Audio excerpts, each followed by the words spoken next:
ہمارے پاس جو house holds ہیں لو پاورٹی لائن جو لوگ زندگی اپنی گزار رہے ہیں, اگر ان سے آپ یہ کہیں گے کہ اپنے بچوں کو ایجوکیٹ کریں, although their childs are working, they are working in some street or somebody's home, وہ کسی گھر پہ کام کر رہے ہیں یا کسی سڑک پہ کام کر رہے ہیں, کسی میکینک کے پاس کام کر رہے ہیں, اگر آپ ان سے یہ کہیں کہ آپ اپنے بچوں کو پڑھائیے تو they will neglect it, وہ they decline and وہ جیسے کہ ہمارے یہاں بچیوں کو نہیں پڑھایا جاتا. بالکل ایسے. تو یہ پریشرز جو ہیں وہ بہت ہیں ہمارے پاس.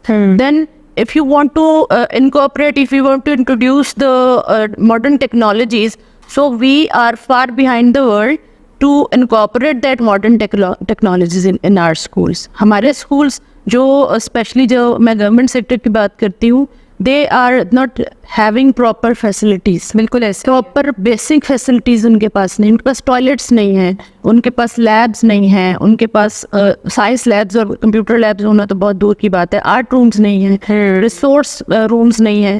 سو جب کسی بھی کریکولم کے اندر کوئی اس طرح کی چیز آتی ہے کہ جس میں انٹرنیشنل لیول کا یا ماڈرن ٹیکنالوجیز کو اس کے اندر انکارپوریٹ کیا جاتا ہے, وہاں پہ بہت زیادہ ہنڈرنس اور بہت زیادہ چیلنجز آتے ہیں. صحیح. دین کمس دا پیرنٹ کی سم ٹائمز اس طرح کی نیگلیجنس ہوتی ہے کہ پیرنٹس کو اب جو پروجیکٹ بیسڈ لرننگ ہو رہی ہے اور بہت زیادہ جو اسٹوڈنٹ سینٹرڈ لرننگ ہے اس میں بہت زیادہ ریٹن ورک کا کانسیپٹ نہیں ہوتا, رائٹ.